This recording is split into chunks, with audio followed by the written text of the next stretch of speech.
மாம்சம் என்ன நினைக்குன்னா உடனே நடக்கணும், எந்த விதத்தில் நடக்க நினைக்கணும். ஃபெய்த் என்ன சொல்லணும்னா, காத்திருந்தீங்கன்னா வரக்கூடிய ரிசல்ட் கிரேட்டா இருக்குன்னு சொல்லணும். எபிரேயர் 6:11 நீங்கள் அசதியாயிராமல் வாக்குத்தத்தமான ஆசீர்வாதங்களை விசுவாசத்தினாலும் நீடிய பொறுமையினாலும் சுதந்திரித்துக் கொள்ளுகிறவர்களை பின்பற்றுவர்களாயிருந்து உங்களுக்கு நம்பிக்கையின் பூரண நிச்சயம் உண்டாகும்படி நீங்கள் யாவரும் முடிவு பரியந்தம் அப்படியே ஜாக்கிரதையை காண்பிக்க வேண்டும் என்று ஆசையாயிருக்கிறோம். ஆபிரகாமுக்கு தேவன் வாக்குத்தத்தம் பண்ணும் பொழுது ஆணையிடும்படி தம்மிலும் பெரியவர் ஒருவரும் இல்லாதபடியினாலே தமது பேரிலே தானே ஆணையிட்டு, நிச்சயமாகவே நான் உன்னை ஆசீர்வதிக்கவே ஆசீர்வதித்து உன்னை பெருகவே பெருக பண்ணுவேன் என்றார். நல்லா கவனிங்க, ஆபிரகாம் விசுவாசிப்பதற்கு கர்த்தர் வாக்குத்தத்தம் கொடுக்கிறார். அதை முழு நிச்சயமா நம்புறார். முழு நிச்சயம்னா விசுவாசிக்கிறார். விசுவாசிக்கிறதுனால எதிர்பார்க்கிறார் என்றால் அதை எதிர்நோக்கி பிரயாணம் பண்ணுகிறார். ஒரு காரியத்தை விசுவாசிக்கிறது மட்டுமல்ல, உங்களுடைய எண்ணங்கள், சிந்தைகள், நினைவுகள் அனைத்தும் அதை நோக்கி மட்டும்தான் இருக்கணும். அதற்கு விரோதமாக வரக்கூடிய எந்த எண்ணங்களையும் சிந்தைகளையும் உள்ள விடாமல் அதை எதிர்நோக்கவே கூடாது. இவருக்கு பிள்ளை பெறுமா பெறாதான்னு அப்படி அலைபாயுது என்றால் பெறப்படியாது. வாக்குத்தத்தம் வச்சு முழு நிச்சயமா நம்பினாரு, அதை எதிர்பார்த்தார். எதிர்பார்த்ததுனால எதிர்நோக்கி பார்த்தார். எப்ப? இயற்கையா சாத்தியம் கிடையாது. 75 வயசு வசனம் வரும் பொழுது 75 வயசு, மனைவிக்கு 65 வயசு. மெடிக்கலாக இம்பாசிபிள், இயற்கையாக வாய்ப்பு இல்லை. அப்படி வாய்ப்பு இல்லாத நேரத்தில் வசனம் வருது.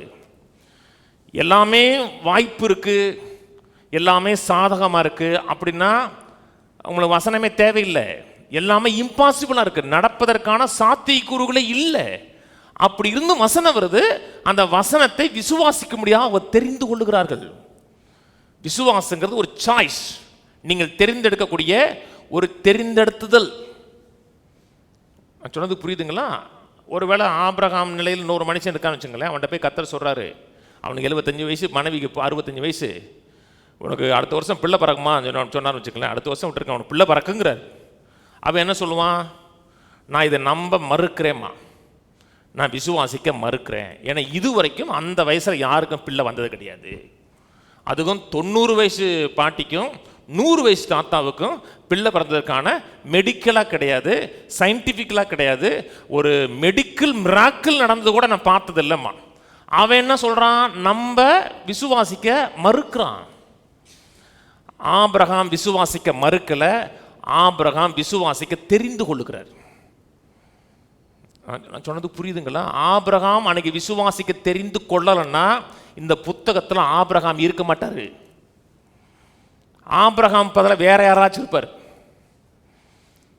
நீங்க விசுவாசிக்க மறுக்கிறீங்கன்னா கர்த்தருடைய நோக்கங்களும் திட்டங்களும் அப்படி நின்றாது. இன்னொரு ஆளை கர்த்தர் தேர்ந்தெடுப்பார். அதனால தான் எப்பொழுதுமே ஆண்டவரை இன்னொரு ஆள் வேணாம், ஆண்டவரை என் மூலமாகவே வேலை நடப்பீங்கன்னு சொல்லணும்.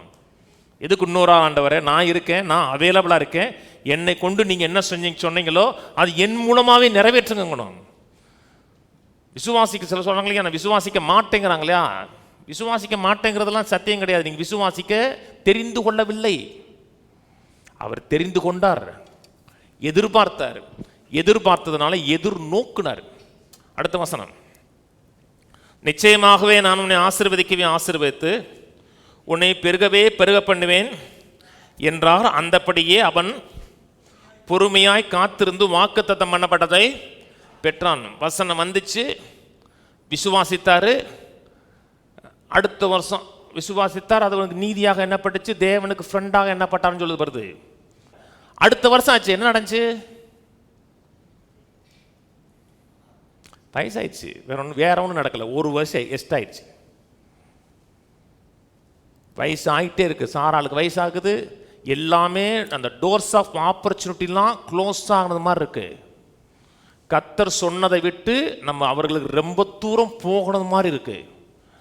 அப்படி இருந்தும் ரோமர் 4 சொல்லுகிறது, அவன் நம்புவதற்கு ஏது உள்ளாதிருந்தும் நம்பிக்கையோடு விசுவாசித்தான் இருக்கு.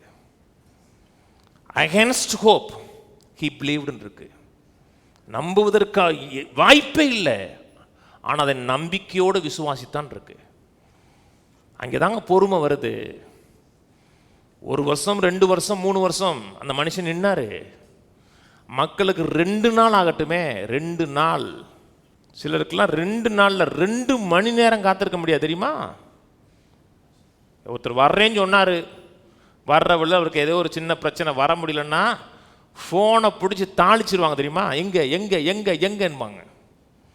நல்ல வேளை அவர்கிட்ட செல்ஃபோன் இல்லை. காலம் தாமதமாகும் மக்கள் நினைக்கிறாங்கன்னா என்னமோ தெரியல, கர்த்தருடைய சித்தம் நடக்கிற மாதிரி தெரியல, கர்த்தருடைய சித்தம் எதுவோ அது நடக்கட்டுன்னு ஒரு முடிவுக்கு வந்துடுறாங்க. நடக்கட்டுன்னு முடிவுக்கு வரும்போது என்ன பண்ணுறாங்கன்னா அவங்க எக்ஸ்பெக்டேஷன் முடிஞ்சிருச்சுன்னு அர்த்தம். இவங்க எதிர்பார்க்கிறதை விட்டுட்டாங்க. இறைவன் சித்தம் என்னமோ அது நடக்கட்டும், இவங்க பார்ட்லேருந்து அவங்க விலகிட்டாங்க, ஒதுங்கிக்கிட்டாங்க.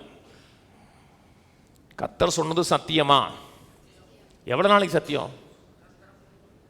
5 வருஷம், 10 வருஷம், 25 வருஷம்? வசனம் வந்துச்சா?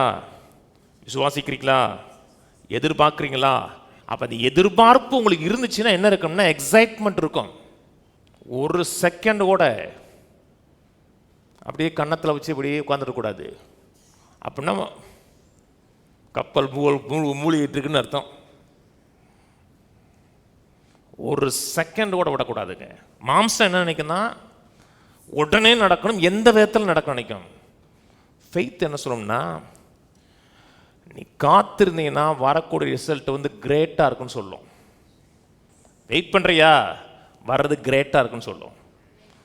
எதிர்பார்க்கிறத விடக்கூடாது, காத்திருக்கிறத விடக்கூடாது, எதிர்நோக்கி பார்க்கறத விடக்கூடாது.